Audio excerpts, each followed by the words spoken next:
cœur de la France, en Auvergne, là où les collines se fondaient dans les vallées brumeuses et où les vieilles pierres murmuraient des histoires d'antan, se dressait le pensionnat Saint-Édouard. Autrefois, ces murs résonnaient des rires joyeux des enfants et des voix sévères des professeurs. Mais maintenant, sombrés dans l'oubli, ils se tenaient là, béants de ces orbites vides, tels des spectres d'années révolues. Les habitants des environs lévitaient, effrayés même de prononcer son nom. Ils se chuchotaient des histoires de tragédie, d'enfants à jamais enfermés entre ces murs, d'un mal indicible tapi dans ces profondeurs sombres. Nous, 4 amis, Héloïse, toujours en quête d'aventure, Jean-Pierre, sceptique avec son appareil photo à la main, Marie, discrète et observatrice, et moi, Antoine, qui tentait de nous retenir de faire des bêtises, étions fascinés par cet endroit. Ce n'était pas seulement la curiosité qui nous attirait, nous avions soif de sensations fortes, de montées d'adrénaline, de la sensation d'être vivant. Ce monde abandonné nous attirait, là où le passé semblait figé dans la pierre, attendant que nous, 4 jeunes aventuriers, décidions de troubler son repos. Peut-être cherchions-nous simplement à nous échapper des griffes de l'ordinaire et de l'ennui, sans nous douter du cauchemar qui nous attendait. Une soirée grise et froide enveloppait tout lorsque nous atteignîmes le vieux pensionnat Saint-Édouard. La route qui y menait serpentait comme un ruban étroit, se faufilant entre les buissons épineux, comme si la nature elle-même dressait une barrière infranchissable entre ce lieu et le reste du monde. L'internat se dévoila devant nous dans toute sa splendeur sinistre, un bâtiment immense, aux murs fissurés, aux fenêtres béantes et aux toits effondrés par endroits, semblait exhiber sa vétusté et son abandon. Il respirait, semblait-il, d'un souffle glacé, nous attendant, tel un fauve tapi dans une embuscade. « Alors prêt ?» demanda Héloïse d'une voix nerveuse, ses yeux brillants d'excitation, tels 2 charbons ardents. Jean-Pierre, toujours en quête de logique et de raisonnement, leva les yeux au ciel. « S'il vous plaît, ne touchons à rien, » supplia-t-il. « Prenons juste quelques photos et filons d'ici, » dis-je, m'efforçant de garder la voix ferme, bien que l'angoisse me tenaillât. Marie se contenta de hocher la tête, son visage restant impénétrable, un masque de calme cachant une tempête d'émotions. Mais je sentis sa main trembler lorsqu'elle serra légèrement ma manche. Ce geste fugace révélait son émotion, la peur qu'elle s'efforçait de réprimer. L'angoisse me tenaillait également, mais en regardant dans ses yeux, je hochai la tête. Nous étions ensemble, liés par un but commun, et cela signifiait que nous devions avancer, coûte que coûte. Vaincus nos derniers doutes, nous nous faufilâmes prudemment par la fenêtre brisée du premier étage, nous retrouvant à l'intérieur d'un bâtiment à moitié détruit. La première chose qui nous frappa fut l'odeur. Un mélange de moisis, d'humidité et de quelque chose d'autre. Quelque chose d'insidieusement répugnant qui nous fit grimacer. Cet arôme désagréable planait dans l'air, nous rappelant que personne n'avait foulé ces lieux depuis longtemps, que le temps y avait laissé son empreinte. Les lampes torches de nos téléphones perçaient l'obscurité, révélant les contours de la pièce en ruine. L'enduit effrité, tel des cicatrices, recouvrait les murs. Les pupitres poussiéreux, figés dans la tente, se tenaient en rang.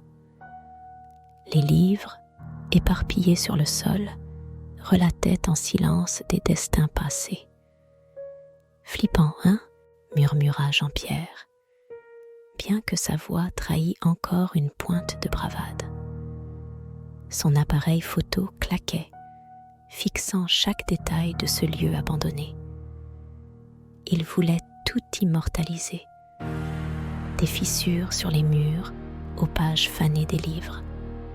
Nous avons progressé, nous enfonçant dans le labyrinthe des couloirs. Chacun de nos pas résonnait, semblant remplir le silence de voix appartenant à ceux qui sont partis depuis longtemps. Les murs étaient couverts de dessins d'enfants, ternis par le temps. Des soleils, des fleurs, d'étranges personnages à la tête disproportionnée. Par endroits, les dessins étaient barrés, recouverts de peinture noire, comme si quelqu'un avait tenté d'effacer ces souvenirs naïfs, de les ensevelir sous une couche d'indifférence. Dans une salle de classe, perdue dans la pénombre, nous avons découvert un vieux journal. 6 pages, jaunies par le temps, portaient des lignes tracées d'une écriture large, semblant appartenir à une main d'enfant. Il relatait les activités scolaires quotidiennes, les leçons, les jeux, les bêtises. Mais à la fin de chaque entrée, comme une ombre, planait une phrase inquiétante. Ils observent. Qui était C.S. Hill ? Nous ne pouvions le comprendre. Mais cette phrase nous avait déjà alertés, éveillant en nous une pénible appréhension. Les jours succédaient aux nuits, et à chaque pas dans cet ancien internat, la sensation de la présence de quelque chose d'étrange s'intensifiait. Une tension palpable flottait dans l'air, comme une main invisible effleurant nos épaules. Nous entendions de pas discrets, à peine perceptibles, des chuchotements résonnant en écho dans les couloirs déserts, venant comme des coins les plus sombres du bâtiment. À plusieurs reprises, du coin de l'œil, nous avons aperçu des ombres se déplacer rapidement. Mais lorsque nous nous retournions pour en discerner la source, il n'y avait personne, seulement l'obscurité et le froid. Dans l'un des innombrables couloirs, faiblement éclairés, une porte attira notre attention. Sur celle-ci, grossièrement griffonnée, comme dans la précipitation, 2 mots seulement, ne pas entrer. Naturellement, nous ne pûmes résister à la tentation et, après un regard entendu, tirâmes la lourde porte vers nous. Derrière se dévoilait une petite pièce plongée dans la pénombre. Quelques lits d'enfants, recouverts de draps gris et délavés, y étaient disposés, créant une atmosphère pesante. Les murs étaient ornés d'étranges dessins, davantage semblables à de terrifiants gribouillages. Des visages déformés, dépourvus d'yeux et de bouche, semblaient nous observer depuis l'obscurité. Dans un coin de la pièce, sous une épaisse couche de poussière, reposait une vieille poupée. Sa robe, autrefois vive, était passée, et son visage fracassé, comme si elle avait survécu à un effroyable traumatisme. « Allons-nous-en » murmura Marie, sa voix tremblant, trahissant sa peur. Elle était pâle comme un linceul, et la terreur se lisait dans ses yeux. À cet instant précis, alors que la tension atteignait son comble, un grincement retentit. Nous nous retournâmes simultanément, sentant le froid parcourir nos échines. La porte menant à la pièce mystérieuse se referma avec fracas, comme si quelqu'un d'invisible l'avait claquée. Nous tirâmes convulsivement la poignée, mais la porte resta obstinément close, comme verrouillée de l'intérieur. Jean-Pierre, les sourcils froncés, s'avança d'un pas décidé et tenta de forcer la porte, mais celle-ci se révéla étonnamment solide, comme si elle était faite d'un seul morceau de chêne massif. Soudain, un chant ténu parvint de la pièce, plongée dans l'obscurité. Une voix d'enfant semblait articuler une berceuse sinistre. Le son était si fin et fragile qu'il semblait sur le point de se dissoudre dans l'air. Nous restâmes pétrifiés, retenant notre souffle, à l'écoute de chaque note. Le chant devenait de plus en plus fort, de plus en plus insistant, s'insinuant peu à peu au plus profond de l'âme. Bientôt, il se transforma en un hurlement déchirant, glaçant le sang, puis, des ténèbres épaisses, juste devant nous, apparut une poupée. Elle planait dans les airs, comme pour se moquer de nous, son visage brisé se tordant dans une grimace haineuse et dégoûtante. Le cœur se mit à battre follement dans la poitrine, et, sans nous concerter, nous hurlâmes de terreur. En un clin d'œil, nous nous ruâmes vers la fenêtre, tentant de la briser, espérant nous échapper de ce piège. Mais la fenêtre était clouée avec de grossières planches, et nos efforts furent vains. Pris de panique, nous nous mîmes à frapper sauvagement à la porte, tentant désespérément de sortir de la pièce, espérant qu'elle s'ouvrirait. Soudain, la poupée disparut, et le chant effrayant cessa, comme si quelqu'un avait coupé le son. Un claquement assourdissant retentit, et la porte, comme obéissant à une main invisible, s'ouvrit. Nous, pris de panique, nous sommes précipités hors de la chambre, comme électrisés, sans oser jeter un regard en arrière. Jean-Pierre, blême comme un spectre, nous tira derrière lui, nous interdisant de nous retourner. Haletants d'effroi, nous avons couru à travers les couloirs interminables jusqu'à ce que nous nous retrouvions à l'extérieur de l'internat. L'air froid de la nuit nous a saisis. Arrêtés dans la rue, sous le ciel étoilé, nous avons tenté de reprendre notre souffle, nos poumons brûlants d'une course folle. Le cauchemar semblait derrière nous, mais bientôt, une peur glaciale nous a envahis lorsque nous avons compris que ce n'était que le commencement. Le lendemain, Jean-Pierre semblait transformé. Il s'était muré dans le silence, refusant de parler de ceux qu'il avait vécus. Mais ses yeux semblaient crier l'horreur de son expérience, trahissant une terreur désespérée, profondément enracinée en lui. Il se retournait constamment, marmonnant quelque chose à voix basse, comme s'il craignait une menace invisible. Puis, il a disparu, dissous dans l'air. Nous avons fouillé toute la ville, ratissé chaque recoin, mais il était introuvable. Le téléphone de Jean-Pierre était éteint, son appartement vide, avec seulement un léger désordre, comme s'il s'était préparé à partir précipitamment, mais n'en avait pas eu le temps. Nous avons contacté la police, mais en réponse, nous n'avons reçu qu'un haussement d'épaules indifférent, comme pour dire que Jean-Pierre avait peut-être simplement décidé de changer d'air, de partir à l'aventure.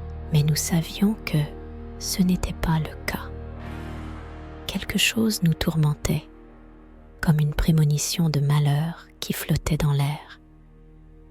Nous sommes retournés à Saint-Édouard, espérant que c'est là, parmi les vieux murs et la pénombre, que nous pourrions comprendre ce qui était arrivé à Jean-Pierre. Nous avons fouillé l'internat une fois de plus, mais nous n'avons toujours découvert aucune nouvelle piste. Cependant, cette fois-ci, nous n'étions pas seuls dans nos recherches.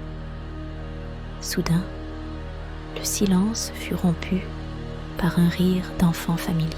Il venait de quelque part dans le couloir même où nous avions découvert pour la première fois la pièce remplie de poupées jusqu'à la gueule. Nous nous sommes précipités vers le bruit, et avons vu que la porte de la chambre était entr'ouverte. En pénétrant à l'intérieur, nous nous sommes figés, pétrifiés. Jean-Pierre se tenait là, au beau milieu de la pièce. Il portait une chemise grise, identique à celle que les pensionnaires de cet internat sinistre étaient forcés de porter. Son regard était vitreux, et sur son visage pâle était figé un sourire fou et effrayant. Il serrait entre ses mains la poupée, la même, celle qui avait été défigurée et mise en pièces. « Ils attendent, murmura-t-il, et sa voix s'étrangla, devenant rauque et étrangement étrangère. Ils attendent pour jouer. Ils attendent depuis de longues années. » À ce moment précis, la poupée s'anima. Son visage, autrefois charmant, maintenant déformé et grotesque, se tordit dans une grimace horrible. Elle leva ses minuscules mains, comme si elle voulait saisir quelque chose, et se tendit vers nous. Jean-Pierre éclata de rire, et son rire, sinistre et fou, se mêla au rire de la poupée, se transformant en une cacophonie assourdissante d'horreur qui se répandait dans l'air comme un brouillard vénéneux. Nous hurlâmes, pris de panique, et, hors de nous, nous nous enfuîmes, espérant échapper à ce cauchemar. Nous courions dans des couloirs infinis, cherchant désespérément une issue de ce lieu maudit. Mais l'internat semblait s'être réveillé. 6 mœurs semblaient respirer, et les couloirs changeaient de forme, comme s'ils se moquaient de nous. Les portes s'ouvraient toutes seules et se refermaient aussitôt, nous coupant les voies de salut. Pris de panique, nous nous séparâmes. Héloïse courut d'un côté, et Marie et moi de l'autre. Je lui criais de fuir, de se sauver, mais elle, comme Jean-Pierre avant elle, ne répondait pas, comme si elle ne m'entendait pas. Une peur gluante me paralysait, me serrait la gorge, m'entraînait vers le bas, dans un abîme glacial d'horreur. Je sentais quelque chose de mauvais, d'outre-monde, saisir mon âme. Bientôt, Marie commença à s'étouffer, ses yeux se remplissant d'une terreur mortelle. Ses jambes fléchirent et elle s'effondra sur le sol, comme fauchée. Je me précipitai vers elle, essayant de l'aider à se relever, mais elle ne fit que me regarder, les yeux grands ouverts, où l'horreur muette s'était figée. Son visage se tordit, comme sous une douleur insupportable. Ils sont là, murmura-t-elle, sa voix à peine audible. À cet instant, de l'ombre qui nous enveloppait de tous côtés, des enfants apparurent. Ils avançaient comme des spectres, vêtus de chemises grises identiques, qui semblaient presque transparentes dans la pénombre. Leurs visages étaient d'une pâleur cadavérique, et leurs yeux, vides, dépourvus de toute expression, comme s'il n'y avait jamais eu de vie en eux. Ils se sont approchés de Marie, l'ont encerclée d'un cercle serré, et leurs mains fines et pâles se sont tendues vers elle, tels des tentacules osseux. J'ai hurlé d'horreur, mais, comme paralysée, je ne pouvais bouger. Assistant au cauchemar qui se déroulait sous mes yeux, j'étais paralysée par une peur glaciale. Dans mon regard, la scène se gravait. Les enfants, tels des bêtes sauvages, s'acharnaient sur Marie. Ils l'ont attrapée, l'entraînant vers l'obscurité impénétrable du couloir. J'ai entendu son cri désespéré, perçant le silence. Puis, il s'est éteint, s'est tu, comme enseveli dans l'abîme. Restée seule, je me suis enfuie à toutes jambes, sans faire attention à la route. Fou de terreur, je me suis précipitée dans les longs et sombres couloirs, tentant en vain de trouver une issue salvatrice. Mais tous mes efforts furent vains. Le vieil internat semblait m'avoir pris dans ses griffes, refusant de me lâcher. Soudain, à travers le voile de la peur, j'ai perçu un chant familier. Une petite voix enfantine fredonnait doucement une berceuse. Je me figeai, cherchant à discerner d'où émanait cette mélodie délicate. Elle filtrait à travers la porte, sur laquelle une inscription sinistre, tracée avec un objet pointu, affichait « Défense d'entrée ». Je tremblais, mais la curiosité, telle une bête sauvage, me rongeait de l'intérieur. Je ne pus résister et entr'ouvris la porte avec précaution. Devant moi se dévoilait la pièce même où nous avions découvert le vieux journal. Mais elle était transformée, complètement différente. On aurait dit que quelqu'un l'avait retournée sens dessus-dessous. Sur les murs, de nouveaux cauchemars semblaient danser, incarnés dans des dessins représentant les scènes les plus horribles de violence et de tortures insoutenables. Sur le sol glacial, tels des poupées abandonnées, gisaient des corps d'enfants, leurs visages autrefois charmants, tordus par les grimaces agonisantes de la douleur. Et au milieu de cette nature morte monstrueuse, au cœur même de cet enfer, je vis moi-même. J'étais debout dans un coin sombre de la pièce, vêtu d'une grossière chemise grise, mon regard vide, un sourire fou figé sur mes lèvres. Dans ma main droite tremblante, je serrais un couteau, dont la lame brillait faiblement dans la pénombre. À cet instant précis, je réalisais l'effroyable vérité. Je n'étais pas une victime, mais une part intégrante de ce cauchemar. J'étais l'un de ceux qui étaient à jamais piégés entre les murs de Saint-Édouard, prisonnier de son obscure éternité. J'essayais désespérément de me libérer des chaînes de ce cauchemar, de crier à plein poumon, mais mes lèvres semblaient cousues et une terreur silencieuse me serrait la gorge. Mon corps n'obéissait plus, transformé en une enveloppe étrangère, sans volonté. Je voyais mes jambes m'entraîner vers l'un des corps allongés, ma main, obéissant à une force inconnue, soulever une lame froide et scintillante, et moi, commettre l'horreur. Et puis, finalement, je me réveillai. Une inspiration saccadée secoua ma poitrine, et je sentis l'immonde goût de la peur. J'étais allongé sur le sol froid et dur, dans l'un des longs couloirs de l'hôpital Saint-Édouard. Autour de moi, l'obscurité la plus totale régnait. Seul, un faible clair de lune filtrait à travers les étroites fenêtres. J'étais absolument seul. Me relevant lentement, je sentis mon corps endolori par la tension, tandis que l'écho d'un cauchemar résonnait dans ma tête. Faisant l'effort de déplacer mes jambes, je m'engageai dans l'obscur couloir, ignorant ce qui m'attendait. Je compris que je devais fuir cet endroit. Rester dans ce lieu maudit était impossible. Soudain, des pas se firent entendre dans le couloir. Ils se rapprochaient, sinistrement présents dans mes oreilles. Je retins mon souffle, tendant l'oreille avec anxiété. Les pas se faisaient de plus en plus forts, comme si la mort elle-même s'approchait de moi. Mon cœur battait la chamade, prêt à s'échapper de ma poitrine.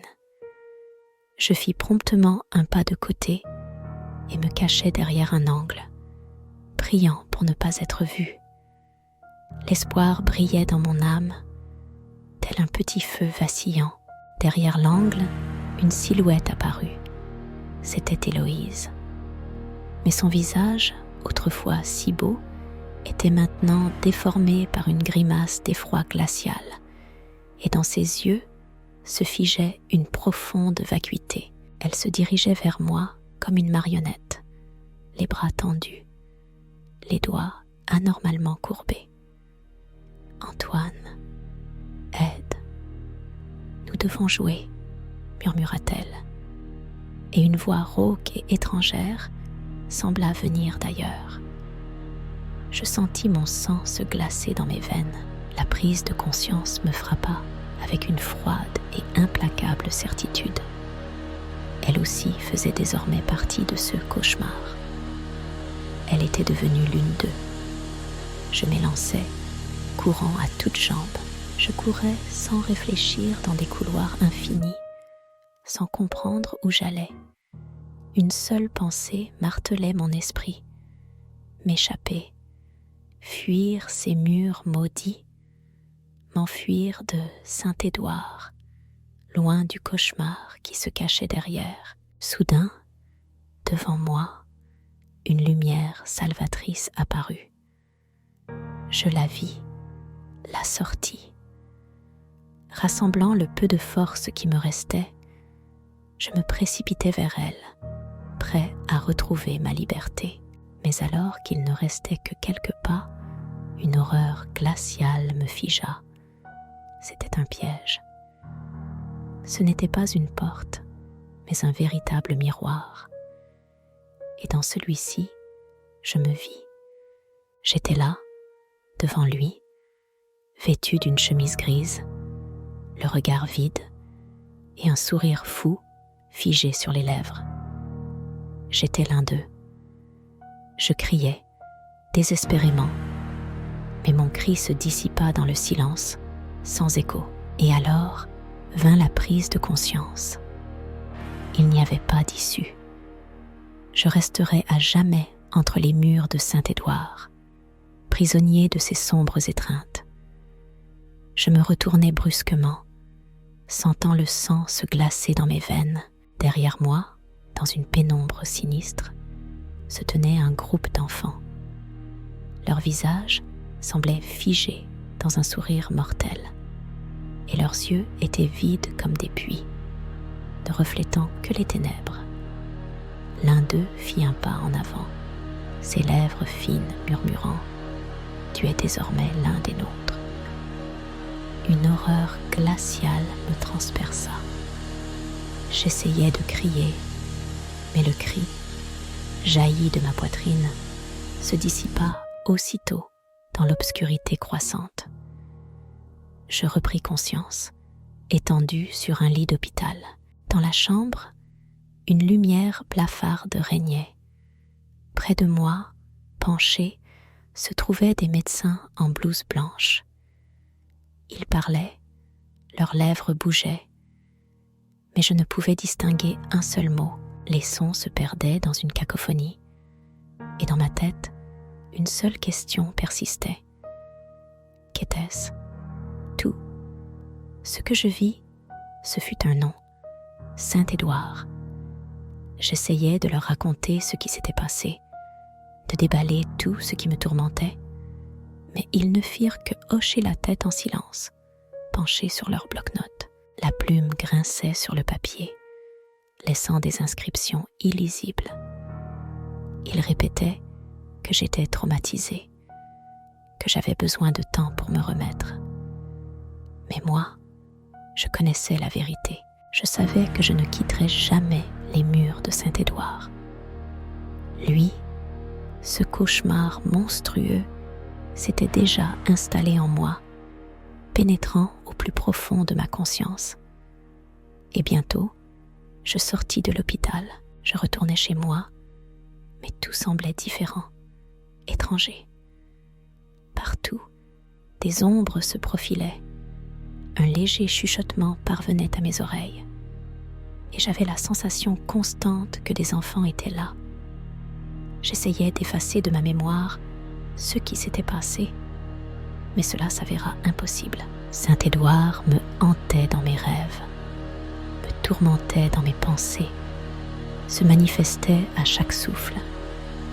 Je désirais ardemment trouver des réponses, en savoir plus sur ce lieu, son passé. J'ai tout passé au crible, étudiant les informations relatives aux tragiques événements qui se sont déroulés entre les murs de Saint-Édouard. J'ai découvert que l'internat avait été construit au début du XXe siècle et qu'il était initialement destiné aux enfants souffrant de troubles mentaux. J'ai appris les expériences horribles auxquelles les enfants étaient soumis, l'inhumaine cruauté et la violence qui régnait en ces lieux. Stupéfait, j'ai appris que nombre d'entre eux avaient trouvé la mort ici, que leurs âmes restaient prisonnières des murs maudits de l'internat. Alors, j'ai compris que nous, les 4 amis venus chercher des sensations fortes, n'étions que de nouvelles victimes. Nous étions entraînés dans cette effroyable histoire, devenue une part de la malédiction de Saint-Édouard. Et bientôt, j'ai commencé à les voir. Les enfants apparaissaient partout, dans les reflets des miroirs, dans les ombres dansantes, comme pour rappeler leur tragique destin. Ils souriaient, mais dans leur regard, il n'y avait aucune trace de joie, seulement le vide. Ils m'appelaient, me tendèrent les bras. Une nuit, alors que les ténèbres régnaient à l'extérieur, j'entendis des rires d'enfants. Ils venaient de quelque part dans ma chambre, si vifs et insouciants que le froid me glaça le sang. Je pénétrai dans la pièce lentement, en essayant de ne faire aucun bruit, et je les vis. Ils se tenaient autour de mon lit, l'encerclant de tous côtés, comme dans une danse macabre. Leurs bras étaient tendus en avant. Leurs doigts semblaient se diriger vers moi. « Il est temps de jouer », murmurèrent-ils d'une seule voix. Et ce chuchotement, imprégné de froid et de quelque chose de sinistre, fit battre mon cœur plus vite. Je criais, mais ma voix se perdit dans le silence épais. J'essayais en vain de me libérer, de fuir, mais des mains puissantes s'emparèrent de moi, me tirant vers l'obscurité impénétrable. Je me suis réveillée entre les murs de Saint-Édouard. J'étais plantée au milieu d'un long et sombre couloir, vêtue d'une chemise grise, sentant un froid glacial me transpercer jusqu'aux os. Mes yeux semblaient avoir pâli, devenant vides, et un sourire fou était figé sur mes lèvres. À cet instant, une prise de conscience m'a transpercée. J'étais revenue, j'étais chez moi, et les voilà, comme des fantômes sortis d'un cauchemar, qui se dressaient devant moi. Héloïse, Marie et Jean-Pierre, ils étaient là aussi, partageant ce cauchemar. Ils faisaient partie de cette horreur, ne faisant plus qu'un avec elle. Nous restions là, entourés d'une foule d'enfants, comme des prisonniers dans une danse macabre. De faux sourires étaient figés sur nos visages, et nos yeux, 6 yeux, étaient vides, morts, dépourvus de toute lueur de vie. Maintenant, nous sommes tous ensemble, murmura l'un d'eux, sa voix s'apparentant au bruissement des feuilles sèches balayées par le vent d'automne. Et là, enfin, je compris. Saint-Édouard n'était pas qu'un simple lieu, perdu dans les méandres de la mémoire. C'était bien plus que cela, un état d'âme, une étreinte dont on ne pouvait s'échapper, une malédiction, se transmettant de génération en génération, tel un spectre obscurcissant l'esprit et le cœur. L'horreur, ancrée jusqu'à la moelle, semblait ne jamais vouloir s'évanouir.